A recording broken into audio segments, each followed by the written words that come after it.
Bom, pessoal, agora nós temos a apresentação da Caroline Macedo Gandalim. Caroline, está aí? Sim. Olá. Vocês Olá. conseguem me ver e ouvir bem? Sim, consigo te ver e ouvir perfeitamente. Eu tive que te estoquear um pouquinho para descobrir informações sobre você, então eu vou fazer uma apresentação, você me corrija se tiver alguma coisa que está um pouco incerta. A Caroline possui graduação e mestrado em Física pela Universidade de São Paulo, e ela atualmente está fazendo o doutorado dela lá na USP, na área de cosmologia, com ênfase em estrutura em grande escala do universo. Hoje ela vai falar para a gente sobre perspectiva para a física de ultralarga escala, inflação e efeitos relativísticos. Vou começar a compartilhar aqui, então. Muito obrigada. Você tem mais ou menos 20 minutos. Ok. Vamos lá. Tá dando para ver? Sim, sim. Ok, só vou pôr aqui o tempo para eu não estender muito. Então, eu queria primeiro agradecer à organização por ter aceito o meu trabalho para apresentar nesse evento que eu estou achando sensacional. Então, muito obrigada pela oportunidade, muito obrigada pela organização desse evento. Como a Carla falou, meu nome é Caroline, eu sou aluna de doutorado no Instituto de Física da USP, e hoje eu quero dar para vocês um panorama geral da minha tese de doutorado, que envolve física em ultralargas escalas. Em particular, eu vou falar sobre inflação e efeitos relativísticos. Então, como foi já dito na apresentação da Leila e da Vivian, eu vou direcionar vocês para essas apresentações, se vocês quiserem saber mais sobre inflação e cenários alternativos para a física primordial. Mas aqui eu vou só passar uma revisão bem rápida sobre o que é isso. Então, a inflação ela é uma teoria para o universo primordial que consiste em um campo escalar descrito no cenário mais simples, descrito por uma ação, e esse campo escalar, ele leva a gente a obter o que a gente precisa para descrever a expansão extremamente rápida e acelerada que a gente tem nesse começo do universo, e como a Vivian mencionou na palestra dela, consegue resolver os problemas de causalidade, por exemplo, na radiação cósmica de fundo, e isso eventualmente se manifesta na estrutura em larga escala do universo. E a gente consegue, então, quantizar as perturbações desse campo escalar nesse período aqui. E uma vez que a gente faz isso, a gente consegue, então, quantificar como que esse campo se manifesta nessas estruturas do universo através da estatística dele. Então, a Leila apresentou isso para o caso do espectro de potências da radiação cósmica de fundo, a Vivian também falou do espectro de potências, e eu vou aqui dar mais uma vez o conceito do que é isso, porque eu vou precisar.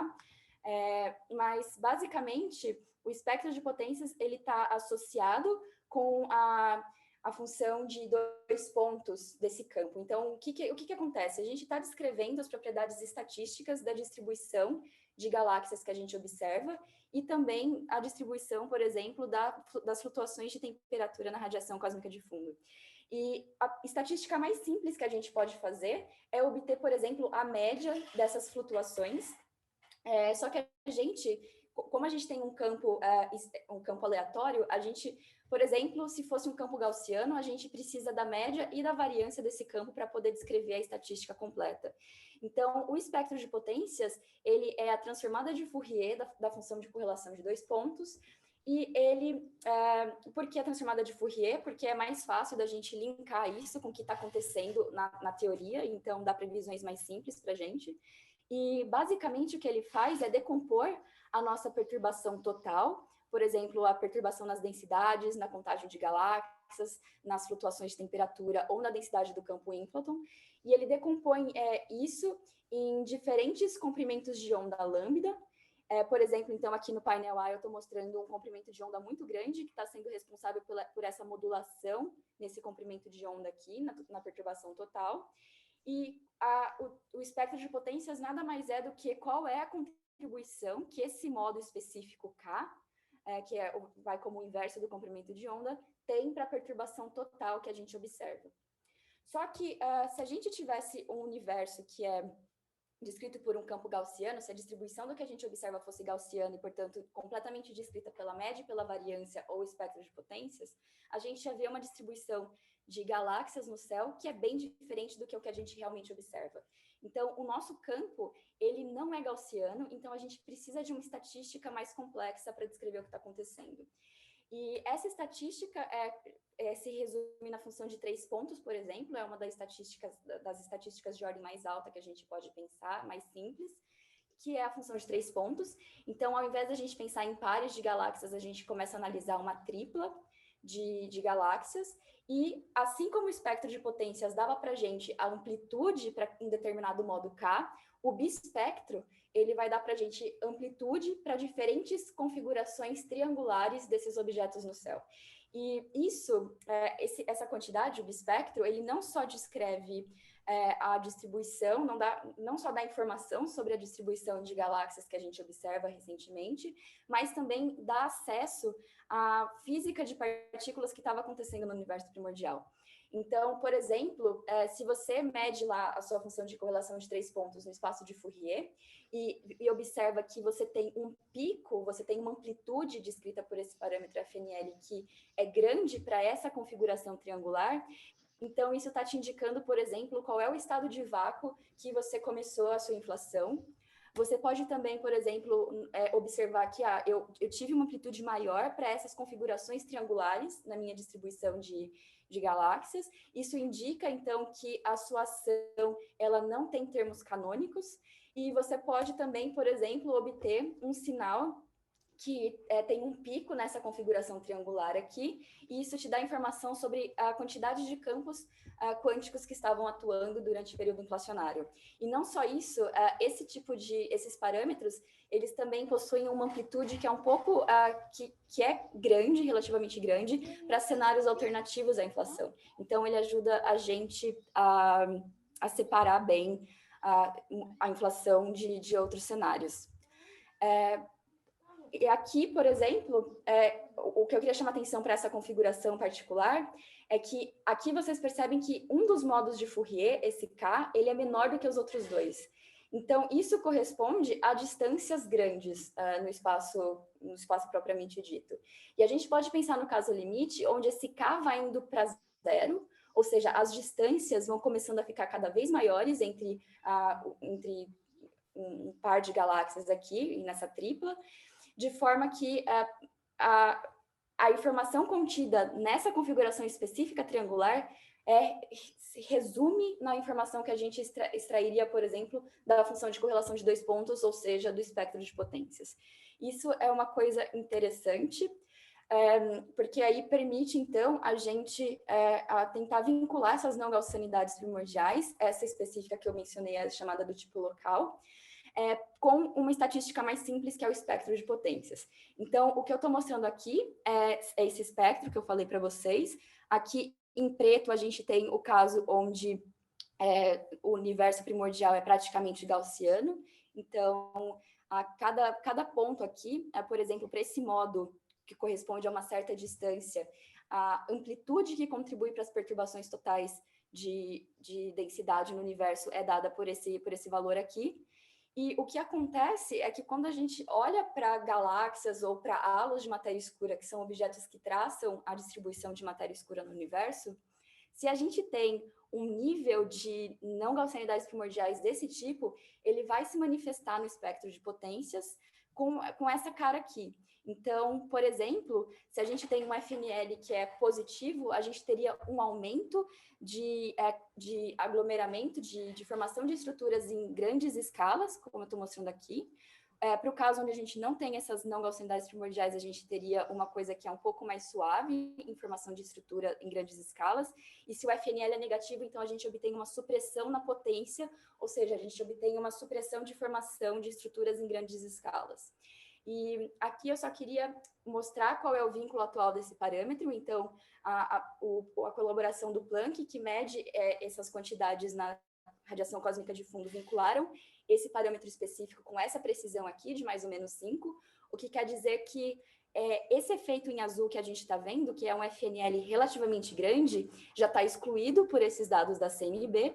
Então, se a gente quiser obter vínculos com o espectro de potências para esse parâmetro, e então quantificar qual é a amplitude dessas não gaussianidades, a gente precisa ir para Ks muito pequenos, o que corresponde a escalas muito grandes do universo.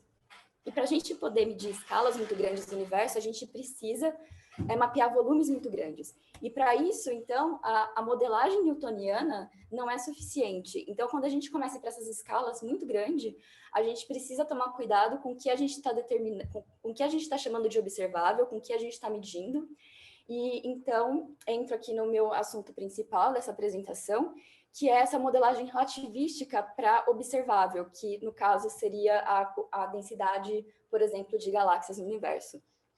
Aqui eu não vou entrar em detalhes em todos os efeitos relativísticos que podem aparecer, eu vou dar só o exemplo do efeito de redshift gravitacional, que eu acho que é o efeito mais simples e didático que você pode pensar para poder entender isso.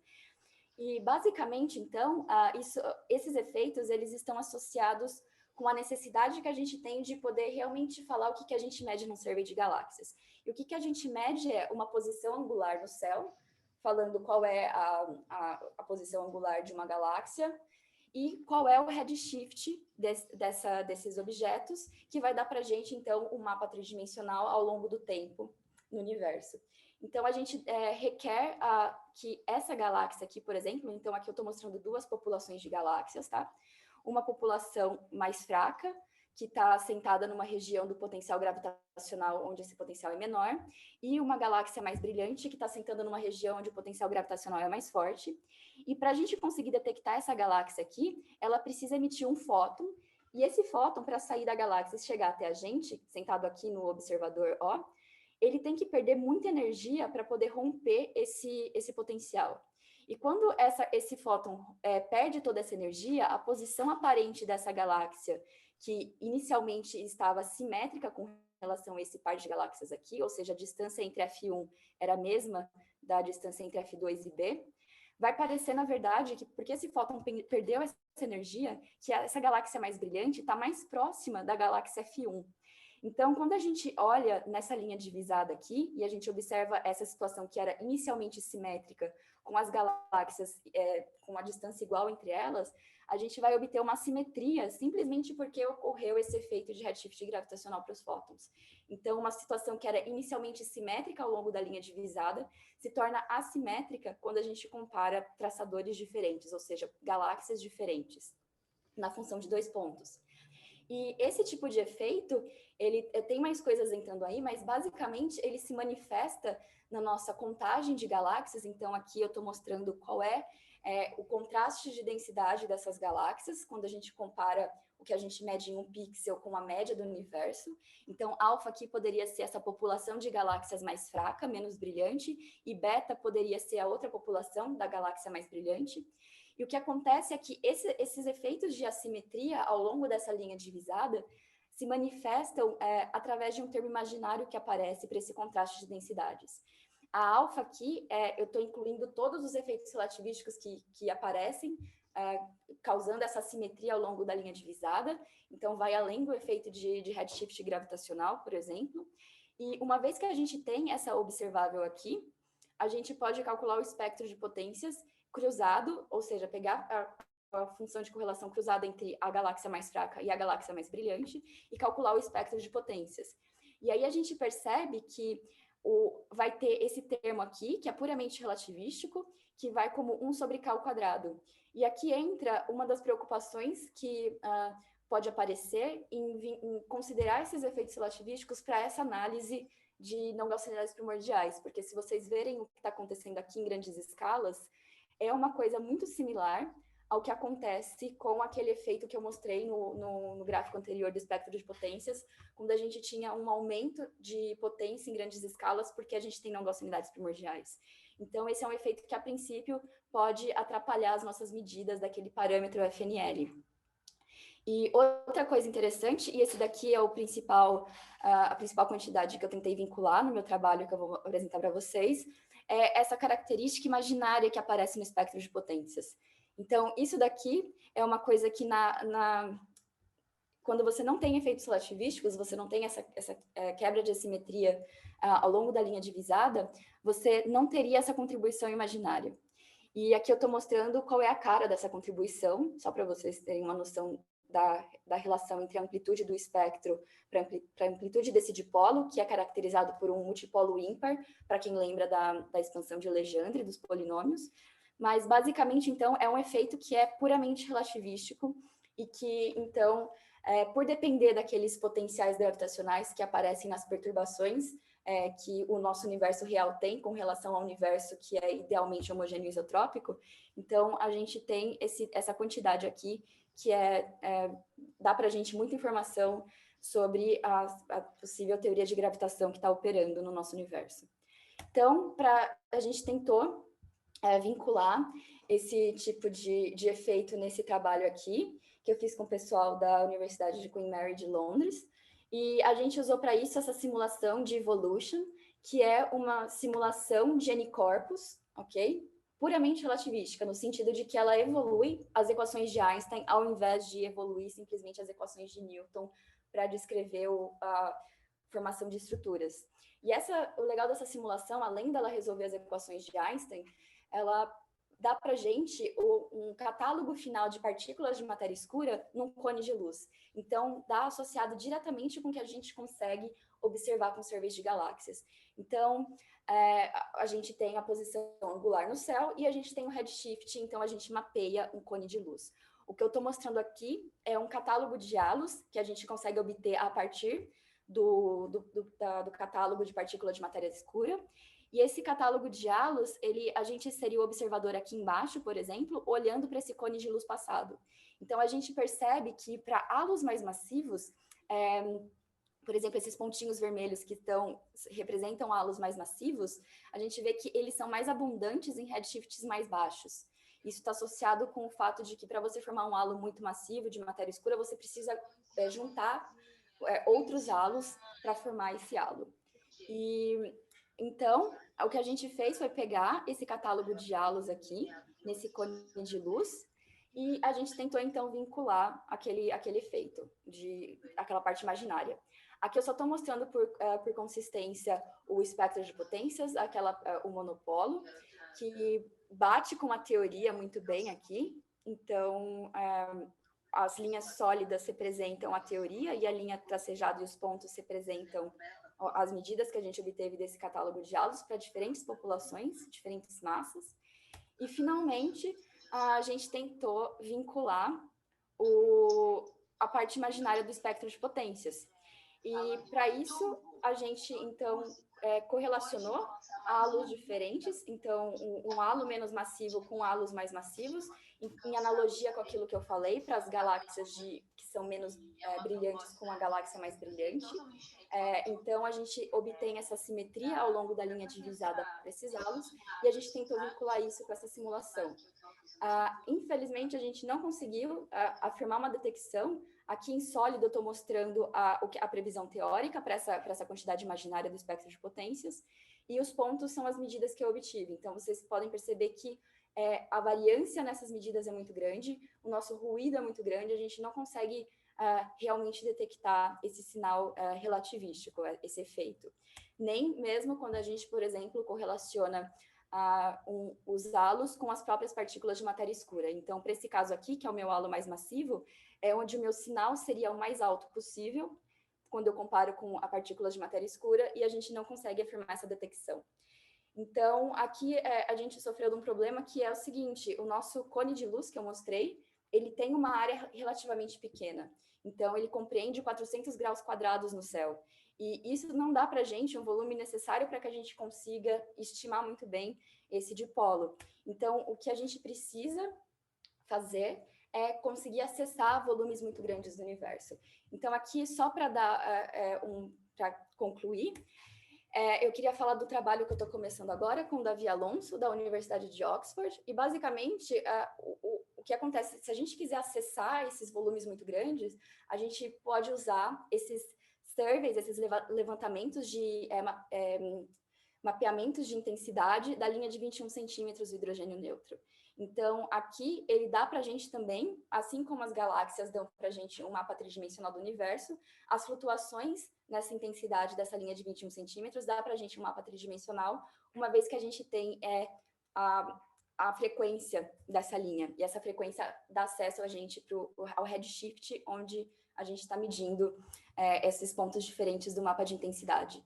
Então, aqui é só para mostrar um forecast que fizeram nesse trabalho aqui, sobre como você consegue melhorar os vínculos naquele parâmetro inflacionário que eu falei, naquele FNL. A gente precisa ir para escalas muito grandes, então aqui eles estão mostrando como você consegue reduzir o erro quando você compara, quando você correlaciona um survey de 21 centímetros com um survey de galáxias. Então, se você compara o erro que você tem quando você considera só uma população de galáxias, ele é bem menor quando você considera um survey de 21 centímetros também.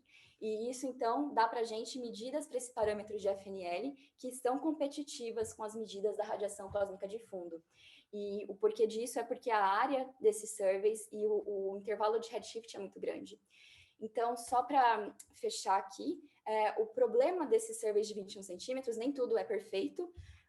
Então, o sinal cosmológico, que é o que eu estou mostrando aqui embaixo, sofrendo essas flutuações por causa das flutuações de densidade na distribuição de matéria no universo ao longo do redshift, ele é completamente dominado por sinais astrofísicos que contaminam esse sinal cosmológico. E esses sinais contaminantes, eles são ordens de magnitude mais brilhante do que o sinal cosmológico. Então, é imprescindível a gente remover esse sinal astrofísico para poder medir esses parâmetros FNL, por exemplo. E quando a gente faz isso, a gente perde essas escalas gigantescas que a gente precisa para medir o nosso parâmetro de FNL e, eventualmente, esses efeitos relativísticos. Então, a gente pode errar completamente quando a gente limpa esses sinais, qual é o valor que a gente tem real de não gaussianidades no universo. Tá? Então, o que eu estou fazendo com o Davi Alonso, eu comecei recentemente, ao invés de tentar incluir um modelo teórico para falar como a gente perde esses modos, seria reconstruir essas escalas gigantescas. Então, só para concluir, espero que tenha ficado claro como que as não gaussianidades primordiais podem deixar assinaturas nas funções de 2 pontos e n pontos, ou seja, no espectro e no bispectro da matéria. E para o caso do espectro de potências, a gente viu então que a gente precisa ir para escalas muito grandes se a gente quiser medir esse efeito. E nessas escalas a gente precisa fazer a modelagem relativística. E esses efeitos relativísticos que aparecem nessas grandes escalas, eles são uma informação importante também sobre gravitação. Tem uma característica muito específica, que é aquela parte imaginária que eu mostrei, que pode ser vinculada e aparece inclusive para o bispectro. E então, se a gente quiser medir isso bem, a gente precisa de volumes grandes, e para isso a gente pode usar esses surveys de 21 centímetros. Só que a gente precisa recuperar essas escalas gigantescas se a gente quiser extrair o máximo possível desses surveys que estão por vir. E é isso, muito obrigada. Muito obrigada, Caroline. Eu vou tirar do stop sharing. Muito obrigada, a palestra foi muito boa. Alguém tem alguma pergunta para a Caroline? Vi que o chat estava agitado, talvez alguém tenha uma pergunta. Eu não sei se tem alguma pergunta no chat, alguém viu? Desculpe, perdi. Não, acho que nem.